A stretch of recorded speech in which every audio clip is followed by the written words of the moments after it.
Hey, peace and blessings. It's your brother Sorry back with yet another one.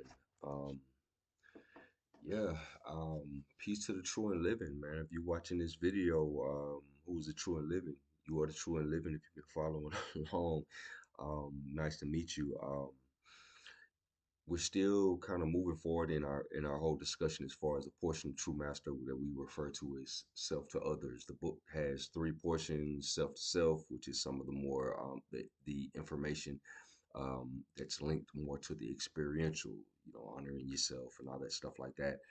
You have your self to others, which is more of the martial arts inspired information. That's me filtering a martial art through the experiential. And then you have this stuff, which is more of the left brain breakdown of how some of this stuff works, or the left brain breakdown, is for in regards to energy, um, you know, what this looks like kind of on paper. So in continuing with that, this is going to be the second installment of human photosynthesis. Now go back to the first one. I'll probably have it linked in the description or something like that. Well, the first volume of we talk about human photosynthesis and everything like that. Now, in this video, let's see, continue on discussion of light. Now, light, as we're gonna talk about, um, just to kind of brush over this real quick. On previous videos, we've been talking about basically how the human body is like a walking antenna. On the high side of things, with some of the other material that we've been kind of dealing with, we've been correlating um, fields. You see what I'm saying? On the high side, we've been dealing with like morphogenic fields or Rupert Sheldrake. We've been dealing with the whole idea that the experiences and circumstances of your life are projected by or aspects of certain fields and things or whatever. Um, Resonant energy patterns, as we call them, or whatever, similar to the scene in the movie The Matrix, where the guy programs the lady in the red dress, or whatever case may be. We likened you running across uh, a lady in a red dress or something like that. It might appear to an astrologer as Venus in the first house or something like that, but it may appear to astrologers like, let's say, like Venus in the first house or whatever case may be, but that's just a symbolic representation of um, um, some sort of resonant frequency and stuff. And we kind of got into all that or whatever, the more sciencey language of it all. Now we're gonna kind of get kind of zero in on it a little bit further when we're dealing with the human body biology. We were talking about human photosynthesis. We were talking about how um, um, melanin does a very similar thing to as chlorophyll does, as far as producing energy from water, or converting water into energy and everything like that. We were talking about how melanin is very similar to chlorophyll, but melanin is more efficient than chlorophyll. So we're gonna kind of get into all of that. Um, let's say if you like what you've been hearing thus far, like and subscribe. On previous videos, we discussed the different effects of different frequencies of light on the human body, specifically the video with light as food. In that video, we go into the research of neurosurgeon Jack Cruz. You see what I'm saying? I always try to refer you to people who have a body of work. Like we in previous videos, we talked about Dr. Richard King. I came up in the old conscious community.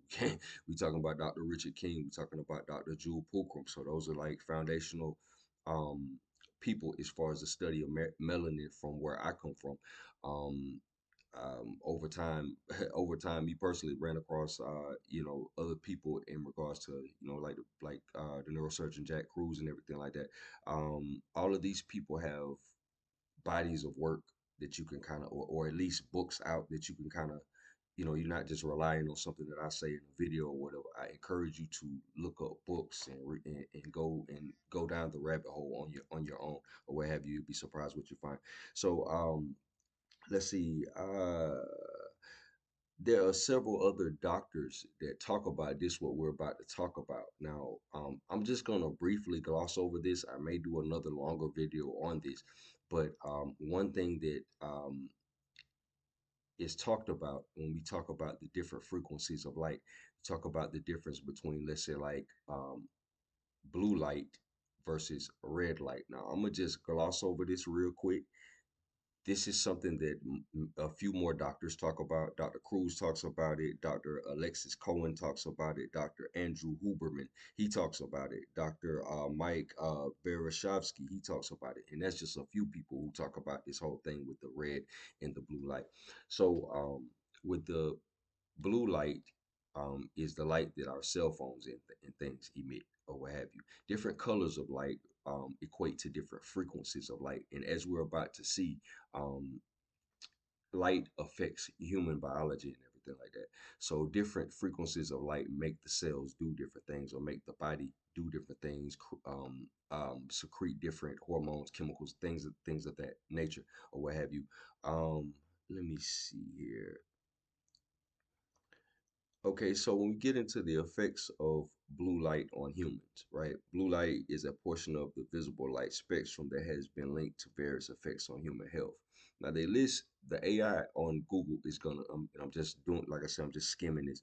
The AI on Google is gonna list the pros and cons of it, the positive and negative effects of it. However, if you go into other people work, I know Dr. Cruz, he talks about how they arrived at the whole thing about blue light and everything like that. He talks about how that comes out of they observed people spending more money in casinos under blue light. So he goes into that whole thing.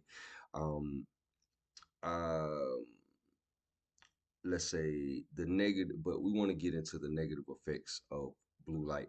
So negative effects, they say, let's see, eye strain, sleep disruption, retinal damage, increased risk of cancer. Some studies have linked blue light exposure to an increased risk of certain types of cancer, such as breast cancer and prostate cancer. So that's blue. That's blue light. Hormonal disruption. Blue light may disrupt the body's hormonal balance, leading to problems such as weight gain and uh, metabolic disorders. Other consideration, the effects of blue light may vary depending on the factors such as intensity, duration, and time of day exposure. We walk around with cell phones on and laptops on all day. So, so blue light has also been linked to, let's say, low dopamine levels. You see what I'm saying?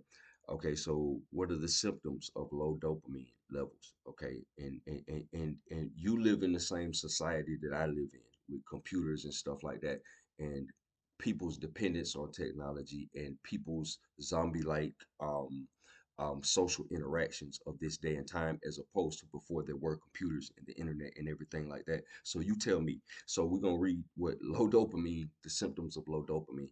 Okay, symptoms of low dopamine levels include mood issues like depression, anxiety, irritability, motivational deficits such as lack of energy and or enthusiasm, cognitive problems including poor concentration and short-term memory loss, right?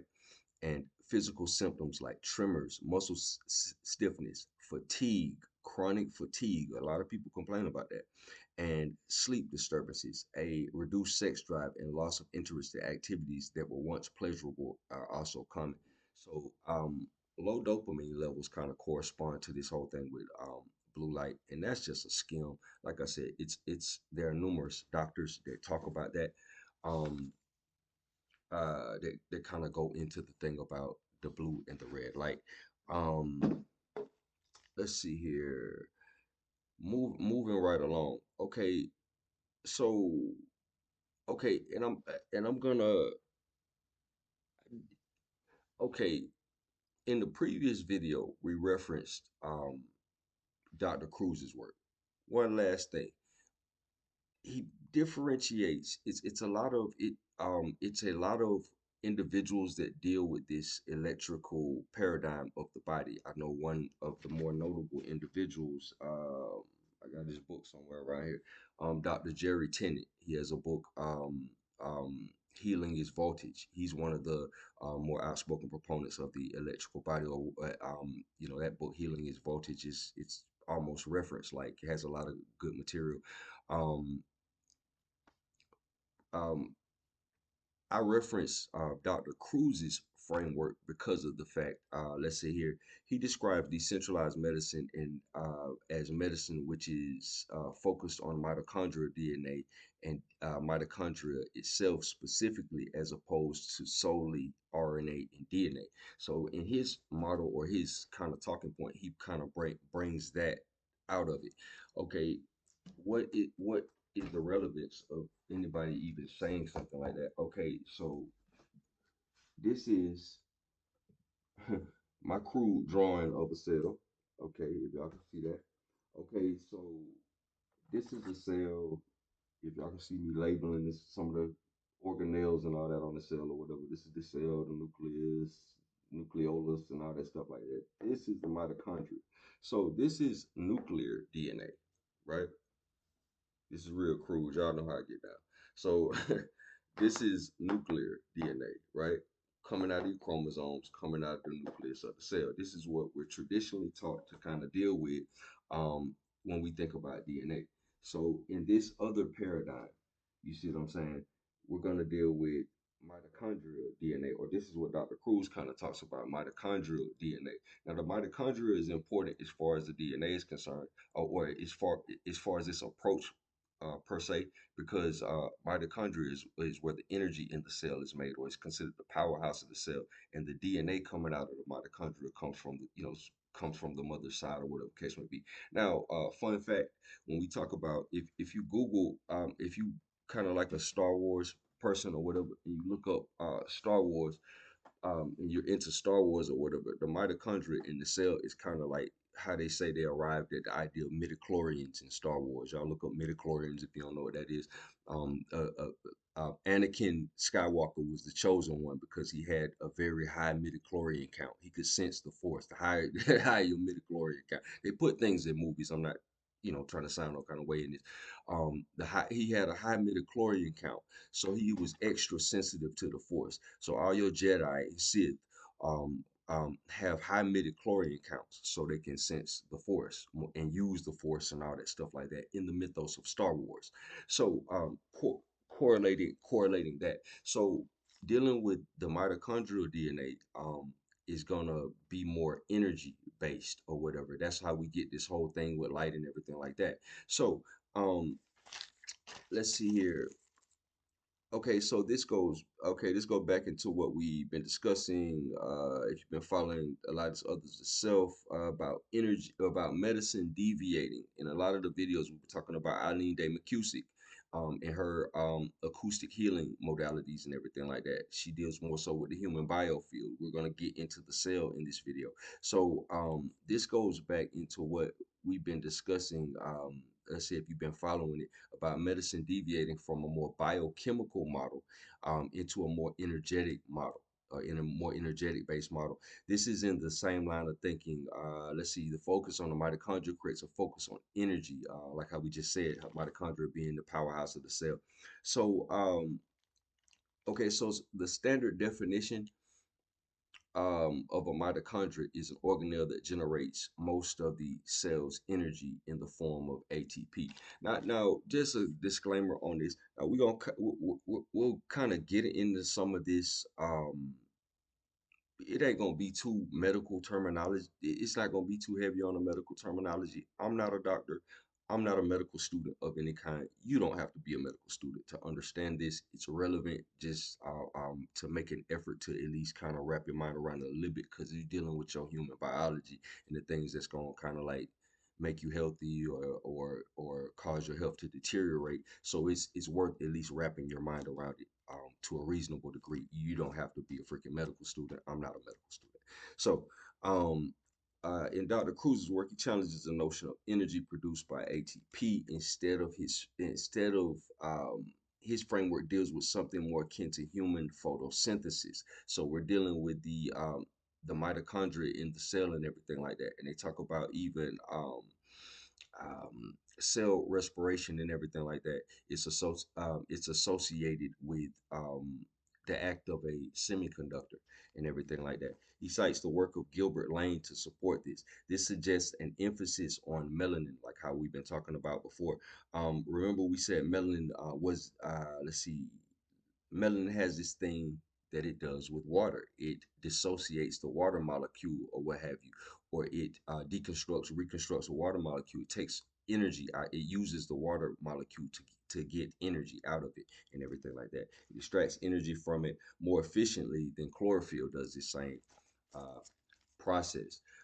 This lines up with a lot of the work of Dr. Jude Pookrum, Dr. Richard King, uh, who view melanin as a transducer. So we getting into the whole thing. We got a whole video on melanin and everything like that, and what it actually does outside of just the whole skin pigmentation and everything like that. Something that changes energy from one form to another. That's a transducer. Um, Remember, we discussed melanin as a source of the human biofield or aura. Remember, we said in the other video that melanin is a substrate that allows you to interact with energy and everything like that. If the human aura was grass, the melanin would be the soil that the grass is growing out of. If we can use that as a metaphor. Okay. We said if the let's see here. Let's see, human beings are a walking antenna, constantly sending and receiving signals, information from our environment. There's always been, as we've been talking, the emphasis on the environment and the stimulus that the environment creates. We previously discussed the work of Ernest Hartman with the geobiology and how different places and even the electrical infrastructure in those places can affect human biology, the power lines, even the water and the pipes and what they're made of underground, water going through certain materials or whatever, creating certain frequencies or certain currents of electricity and everything like that, corresponding with the ley lines in um, the different pressure zones and stress zones on the planet that cities and different human settlements are built on, or whatever the case may be. Okay, so today we're gonna get in. So that's kind of like I don't know, a 16-minute recap of some of the stuff we've been kind of talking about. So today I wanted to touch on some of the work of hold on one second. Okay, so today I want to touch on some of the work of Albert Szent-Györgyi and Robert O. Becker. Um, some of that research of O. Becker is in Jerry Tennant's book, Healing is Voltage. He has a whole section where he kind of goes over some of the experiments that O. Becker did with salamanders. Anybody's not familiar with O. Becker, a couple of people reference him. I know a couple of people reference him as it pertains to the whole movement away from this biochemical model into the more electrical model. Okay, so Albert, give me one second here. Uh, okay, so with some of the research of Albert Szent-Györgyi, he's the first person in modern times to suggest that mitochondria has an electrical structure, basically like that of a semiconductor. So the powerhouse of the cell is basically a semiconductor. Um, a semiconductor, by definition, is a solid substance that has a conductivity between that of an insulator and that of most metal, either due to the addition of impurity, they call that process doping, or because of temperature effects. Devices made of semiconductors, notably silicone, are essential components of most electronic circuits. Now, how we talked about on the previous video, when we talk about silicone, silicone is quartz. We talked about how quartz has certain similar properties to melanin and everything like that. And the earth has an abundance of quartz in it. Quartz or silicon semiconductors is what your phones and technology are made out of. Human beings are carbon-based semiconductors based on this information here or what have you. With melanin taking a big role, like how what we talked about on previous videos. Okay, so let's see here. Let's see. Cell phones are made of silicone or quartz-based semiconductors. The human body is a carbon-based semiconductor, of which melanin is a key component. Melanin is not carbon itself. Melanin is not carbon itself, however, because it's not just one thing. It it's a polymer, so it appears in different forms in different places or what have you. Um, and it's not always exactly the same. So, however, it is a polymer with carbon in its composition, but it does have carbon in it. But it's not carbon in itself. Um, in Szent-Györgyi's research, the production of ATP in the cell is not viewed as solely chemical process, but an electrical semiconduction process. So he talks about prior to the process of ATP, where it does something called charge separation. I think it's called, again, I'm not a medical student, but it does something like charge separation or what have you. It separates the charge from the water and everything like that. And prior to the cell producing the ATP or what have you, he's talking about it takes on the action of something similar to a semiconductor. Um, let's see here. Let's see here. In cell growth and division, growth. Let's see. Cell growth and division and cell retarding was based on two substances which corresponded to an electrical balance in the cell, being electricity out of balance, resulting in cancer. So he was saying when the body is electrically out of balance, um, there are corresponding chemicals. I think he listed metha methaglyoxal and I'm butchering the name. Uh, Gloxolase. He mentioned two chemicals specifically. I mean, you all can Google his work or look up the book Healing Is Voltage. He talks a lot about his stuff. Um, but basically based on the charge, corresponding chemicals and substances would be produced to regulate the voltage of the cell and everything like that. So that seems to be a recurring thing, similar to the idea in Jerry Tenet's work and everything like that about acidity being associated with low voltage and alkaline conditions in the body being associated with higher voltage. So with that being said, San Giorgi was the first person to equate the mitochondria in the cell with a semiconductor, the body being a series of semiconductors and everything like that. Kind of like the first person to kind of introduce a lot of this paradigm. But the more famous person or the more well-known person potentially was the guy Robert O. Becker. Robert O. Becker was the person he worked on regenerating limbs. The science behind how to regenerate limbs in humans and everything like that. Like I said in the book Healing is Voltage by Jerry Tennant, he has a whole section about the experiments of Obecker, um, and, and how he regenerated limbs, how he actually perfected that. So Obecker continued St. George's research. Obecker was credited with perfecting the limb regeneration process for the military. He researched the role of bioelectricity in healing, regeneration, and growth. Again, a challenge to the biochemical model, more in favor of this electrical model. So he's pioneering things in the direction of this electrical model and everything like that. Um, let's see here. In his research, he concluded that the body is fundamentally electric. Uh, Living organisms have measurable electrical fields, similar to how what we've been saying or whatever, and like how we were talking about on previous videos when we talked about Eric Dollard and everything like that, how he was talking about electricity doesn't flow through wires like little BBs or what have you. Electricity moves along the surface of the wire and everything like that. Similar to the notion when we think about the human aura and all that stuff like that, as it moving along the silhouette of the body and everything of that nature. Similar notion. Let's see here. Uh, let's see. In his research, he concluded that let's see here, the human body is fundamentally electric. Living organisms have measurable electrical fields, and that all cells, right?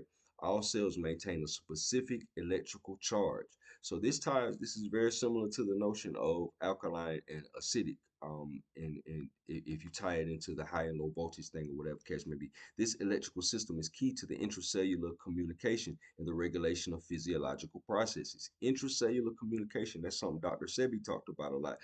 Interstitial fluid, intracellular communication, and all that.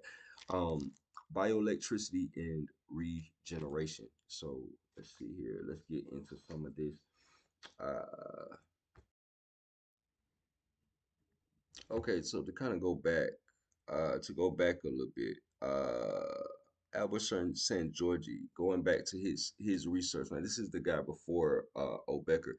To go back into the theory of electronic biology. So he, as we go into this, let's see here. In his later research, Szent-Györgyi shifted his focus to applying quantum physics to biochemistry. So in his time, this is the guy before Becker. Becker's doing the limb regeneration and all that. He's after this guy. Um, his core premise was that electrons were the key to understanding the rapid process of life and that proteins in cells could act as semiconductors. What? So he was saying that mitochondria were acting as semiconductors. And now he's talking about proteins in cells act as semiconductors. Proteins as semiconductors. He proposed that the electron rich peptide bonds in proteins could form continuous energy bands similar to those found in elemental semiconductors. A pure protein with completely filled valence bands would be an electrical insulator. All right. Um, and then it gives up electrons, allows it to receive it from some other source. Electronic desaturation: for the protein to become conductive, electrons will need to be removed to create mobile holes in its electron bands. This process, called electronic desaturation, would allow the protein to conduct electricity or what have you. So he's talking about how proteins function, how proteins actually transfer electric charges and everything like that. Just as a side note, go back to some of the videos that we did on Tesla stuff, and we see because the electron, that's a whole nother conversation. Um, let's see the role of methyl uh, gloxol. Methyl gloxol, a simple carbonyl compound, was proposed as the essential element for creating the protein conductivity. Okay, okay, so this is the thing that increases cellular growth. Um, let's see. Methylglycol could act as an electron accelerator, drawing electrons out of the proteins and making them conductive. He and his colleagues experimentally demonstrated that combining methylglycol with certain proteins, such as casein, increased their electrical conductivity by several orders of magnitude. Cell growth regulation. Let's see here. Okay, in a normal differentiated state, methylglyoxal ensures a degree of electronic desaturation and conductivity in proteins, which help maintain ordered cells. In cancerous undifferentiated state, methylglyoxal theorized that the enzyme gloxylase becomes activated. That's the one that retards growth, destroying methylglyoxide. Okay, cancer as an electronic problem. St. George's theory viewed cancer as a reversal of cellular evolution, where cells lose their advanced electronic control and revert to a more primitive fermentative state. So basically, the it's too much of one of these chemicals or what have you, and it changes the cell into a different state. The and the too much is a representation of the charge, is a representation of the electrical balance within the cell. The balance of life, he believes that life was governed by a fundamental balance between two states: the undifferentiated proliferate state and the differentiated controlled state. To maintain this balance, he proposed that two antagonistic substances, promine, a growth promoter, and retine, a growth retarder, were at work. He initially identified glycolase as the, I know I'm butchering the name, as the potential promine, and methylglycol as the potential retine, though he later acknowledged that other chemical could be involved. Yeah, so he's basically saying that the balance in the cell or whatever, called the electrical balance in the cell, causes the cancer or what have you. So um, let me see here. This is what I was talking about a little earlier. I think I said cellular respiration, but it's really biological oxidation is what I really meant. Biological oxidation is a process in living cells where organic molecules are broken down to release energy for cellular activities involving the transfer of electrons and often hydrogen atoms from a substrate to oxygen or antiseptic. So he's saying that even that action right there is associated with the action of a semiconductor giving up electrons and all that. Um, all right.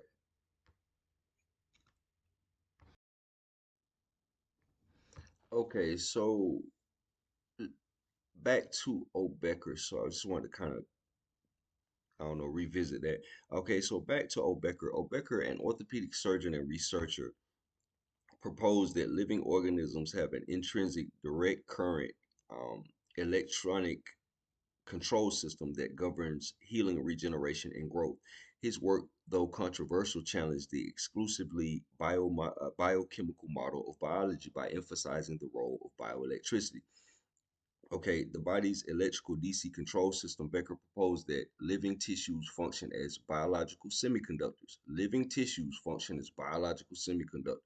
Okay, so with a primitive analog DC electrical system separate from the established nerve impulse system. Now we're going to, I think Dr. Jerry Tennant talks about that. We'll go into healing his voltage and see if we can get more clarity on that. He observed that this electrical network, which exists throughout the body, transfers information and regulates cellular behavior and physiological processes. He measures a longitudinal electrical potential running from front to back in the brain, with its strength correlating to the level of consciousness. This suggested a link between the electrical system and the brain function.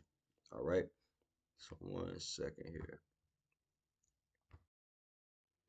Yeah, okay, so this is coming out of page this is coming out of Healing is Voltage, page 121. This is Dr. Jerry Tennant.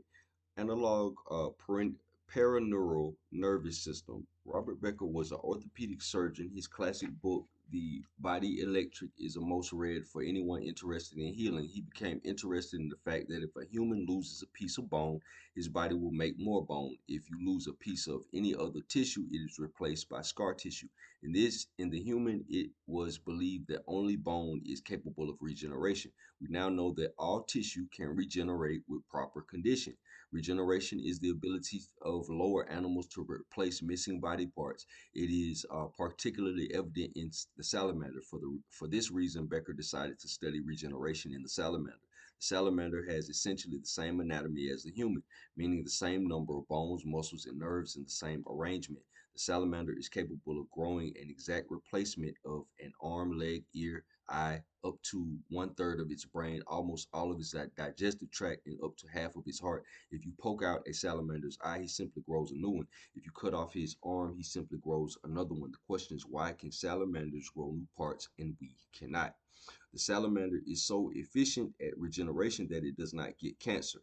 The regeneration of the salamander can be explained by the chemical mechanistic views of traditional medicine. To study regeneration, Becker would amputate the arm of the salamander. He found that the stump would become electropositive, electron stealer of about 25 millivolts, and he called this the current of injury.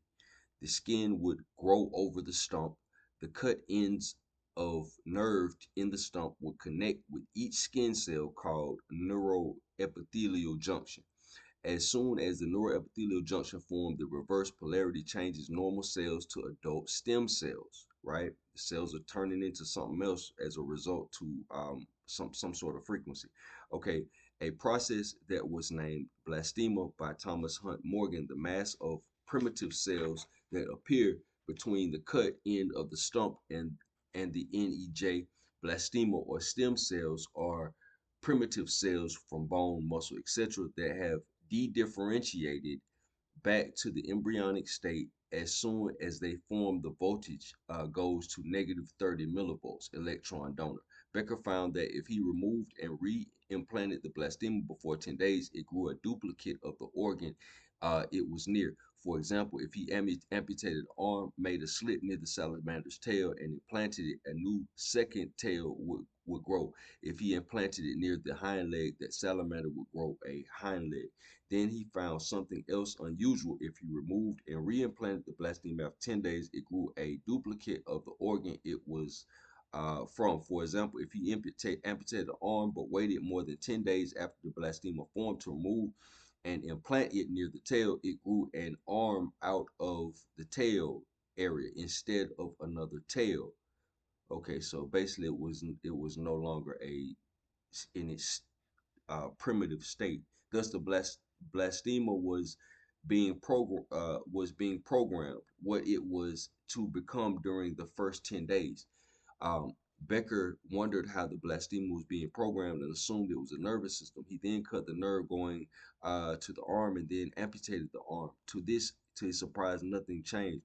Harvesting and reimplanting the blastema after 10 days grew a local organ, and after 10 days grew the same organ or that was amputated. He couldn't figure out how it was being programmed.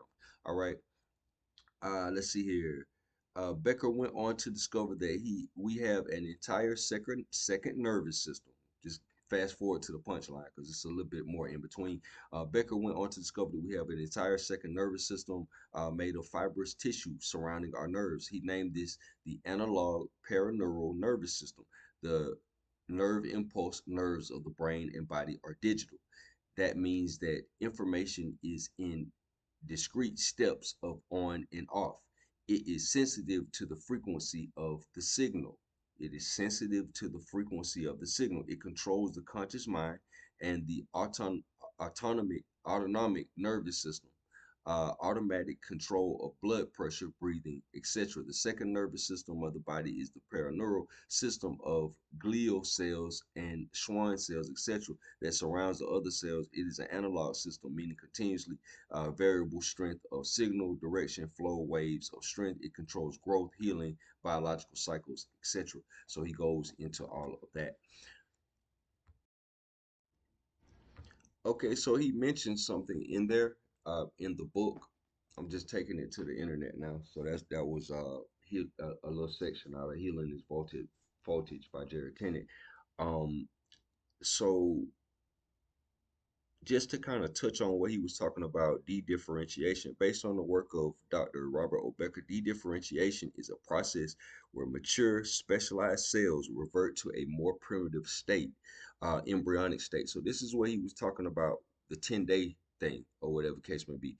Um, this reversal is not random, but it's triggered by bioelectrical signals, making it a critical step in the natural regeneration observed in some species, right? So some of the key points from Becker's theory on de-differentiation. Let's see here. Da, da, da, da.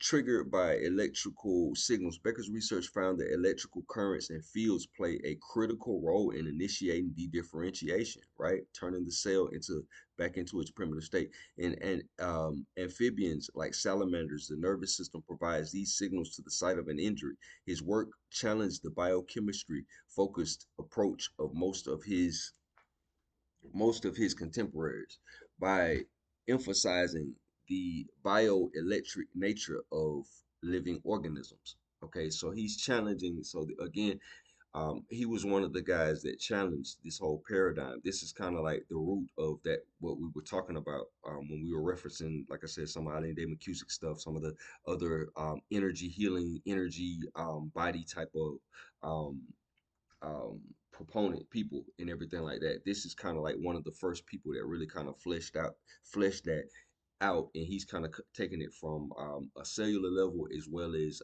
the regeneration of tissue and why it actually happens. So, essential for regeneration, Becker argued that de-differentiation is the key first step in forming a blastema, right?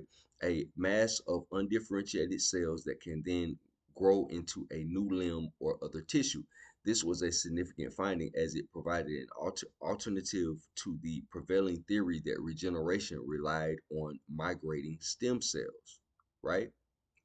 So, observational evidence from amphibians.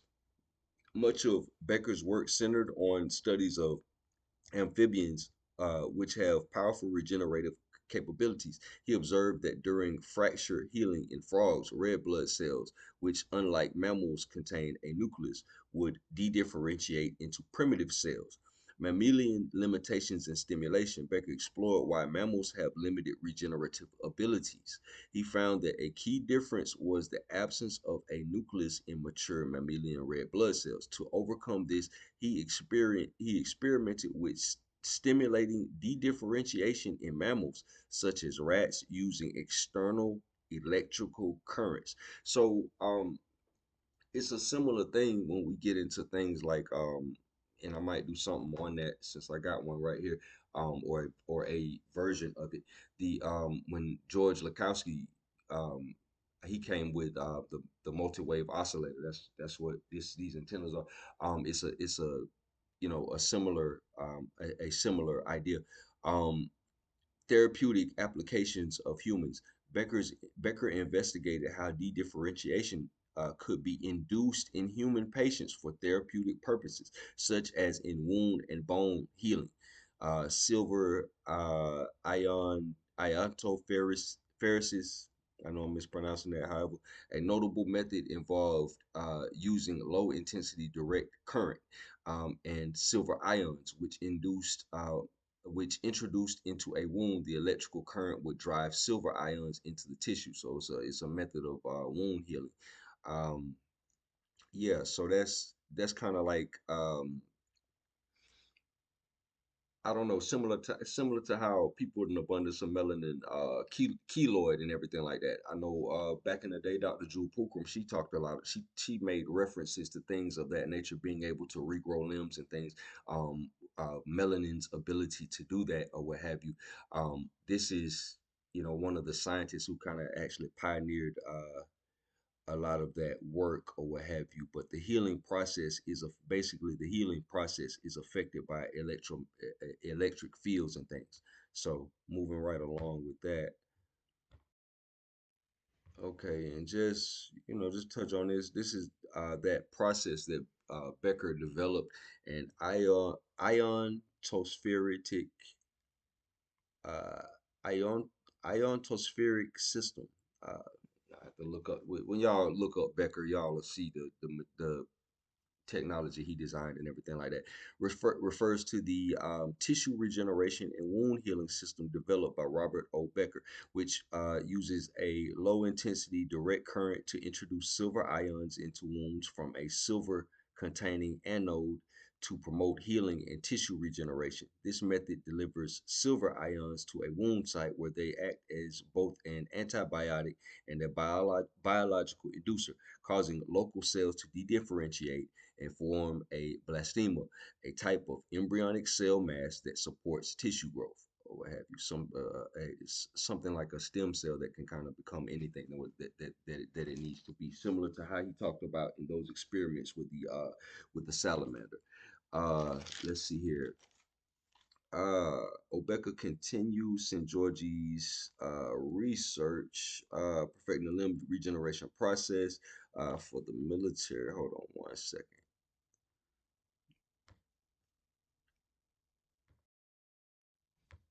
Okay, so let's see here. In his most famous experiments, Becker studied the regenerative capabilities of amphibians like salamanders. He observed that they could regrow limbs due to their ability to regenerate and maintain a strong electric field, right? By applying specific electrical currents, he was able to stimulate partial limb regeneration in mammals, including rats, suggesting that mammals might possess a latent regenerative ability, right? Okay, so he found similar to what Dr. Jewel Pookrum talked about back in the day. He found that negative electrical currents could trigger a process called de-differentiation. Negative electrical currents could trigger a process called de-differentiation, the process that we just talked about a few moments ago, where mature cells revert to a more primitive embryonic-like state, blastema, which is a key step in regeneration. Okay, so electrical control of healing. Becker's research showed that electrical signals are crucial for the healing process. Electrical signals are crucial for the healing process because the body is electrical and human beings are basically carbon-based semiconductors. All right. So he found that injured tissues generate a measurable electrical field that attracts cells essential for repair, such as fibroblasts and macrophages. All right. I think when we were reading that little section, that's what Dr. Jared Tennant was kind of referring to as well. The injury frequency, what he's talking about. He discovered that bone has piezoelectric properties, meaning it generates its own electric potentials when mechanical stress is applied. This mechanism could explain how bone growth is stimulated at stress points. He applied these findings to stimulate bone healing in humans using electrical stimulation, and also developed a patented system using electrically generated silver ions. We just talked about that. Okay, talked about the perils of electro pollution.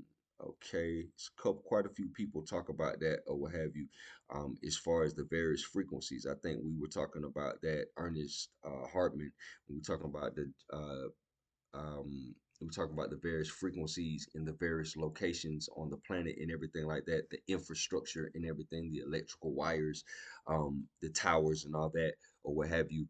Um, could constitute electrical pollution and all that. He argued that the body's natural electrical systems could be negatively influenced by artificial electromagnetic energy, even at non-thermal levels. He testified before congressional committees criticizing industry and government bodies for what he saw as lax safety standards on electromagnetic emissions. So, based on his studies and everything like that, um, he was one of the people, based on his studies as far as regeneration of human tissue or whatever case may be. By default, he probably found things that could retard the growth of human tissues or cause harm or whatever in that same line of thinking.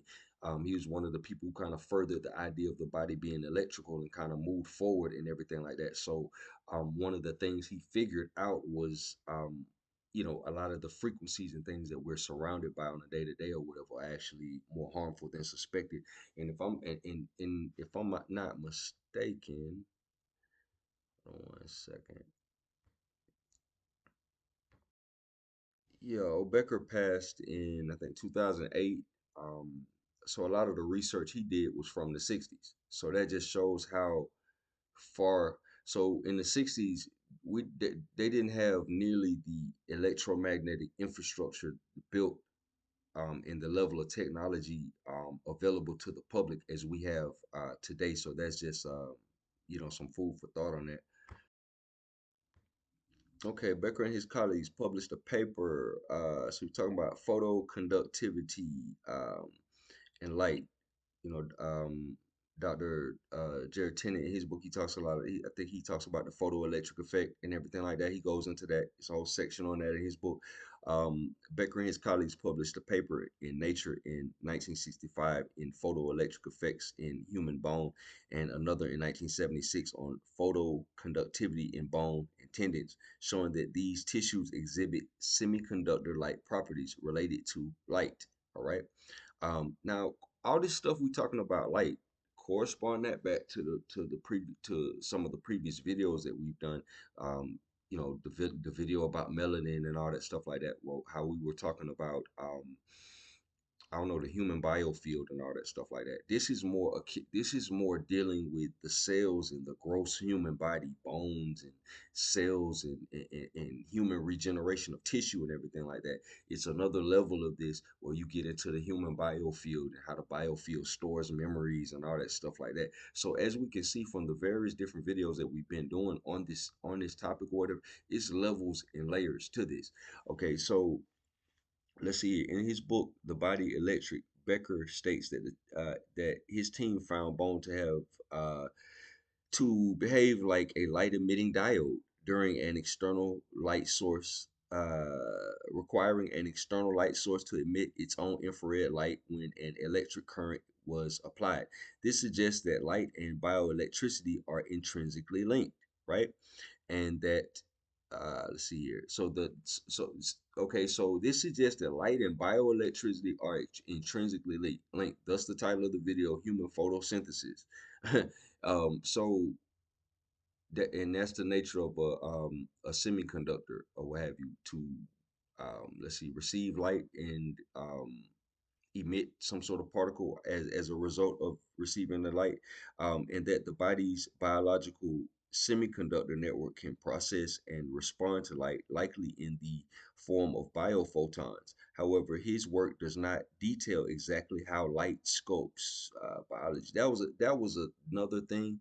Um, Similar to in when we were talking about Eileen Day McCusick, she was talking about the the harmonic, excuse me, the acoustic frequencies and everything like that, and basically how those frequency patterns are behind the physical structures and they shape the physical structures. They give the blueprint for the physical structure. That's similar to what he's talking about here. Okay, so how light influences biology, a modern perspective. The influence of light on biology is a well established field of modern research. Let's see. Uh, Optogenetics. Okay, optogenetics. He's just talking about how a field that actually deals with that. Optogenetics. This advanced technology uses light sensitive proteins to control. This is outside of what Becker was talking about, but this is just another field that kind of does a similar thing. Optogenetics. This advanced technology uses light sensitive proteins to control cellular function, particularly in neurons. Researchers can insert these proteins into cells to precisely regulate processes with light. Let's see here. Uh, yeah, so that's a thing. Uh, bear with me one sec. Okay, so this last little part, let's see here. This talks about carbon-based semiconductors in a biological context. Because this is like in a modern time, we have uh, there's a lot of uses for, let's say, like graphene in nanotechnology. Graphene is a carbon-based semiconductor, so it's a similar thing. It has it's a similar correlation as you can give probably to the melanin and everything like that. So the existence and utility of carbon-based semiconductors is a biological in a biological context provides an empirical validation of Szent-Györgyi's theories. Carbon nanotubules, for example, are rolled up seamless cylinders of graphene sheets that function as one-dimensional nanomaterials and unparalleled electronic properties. Due to their unique structure, they have been extensively explored for biological and biomedical applications, including ultrasensitive biosensors and targeted drug delivery systems. These materials demonstrate that the principles of the solid state physics can be applied directly to carbon-based structures with clear biomedical utility. Let's see here. Another class of biologically relevant carbon-based semiconductors are diamondoids, which are cage-like carbon molecules that represent the smallest units of the diamond crystal lattice. These molecules are testaments to the fact that the principle of semiconduction can be observed in a biological context, as diamondoids found in petroleum are composed of carbon from biological sources. These structures exhibit unique optoelectronic properties, including a high optic band gap and negative. It's more frequencies that they can conduct, the band gap, and negative electron affinity, making them potentially useful in electron emission devices. Critically, the electronic properties of diamondoids can be significantly altered by modifying their size, function, and everything like that. Okay, so this reinforces the concept of tunable, adaptable bioelectric networks and provides a tangible example of how a biological substance can be engineered or influenced at a fundamental electronic level for specific functions. So this goes back into what we were talking about. This goes back into the Internet of Bodies. This goes back into the Internet of Things. This goes back into the Internet of nano things, or whatever thing, injectable nano things, and all these different weird subheadings that they have in order to get this stuff in your body. So yeah, so let me see if there's anything else we want to kind of touch on there. Let's see, mechanisms of, let's see, EMF toxicity, oxidative stress, and ion channel disruption. Let's see here. One of the primary non-thermal mechanism, non-native EMF toxicity is the generation of reactive oxygen species, which leads to oxidative stress. This process involves the production of hazardous byproducts from oxygen molecules, which can damage critical cellular components such as proteins, lipids, etc. Let's see here. Let's see.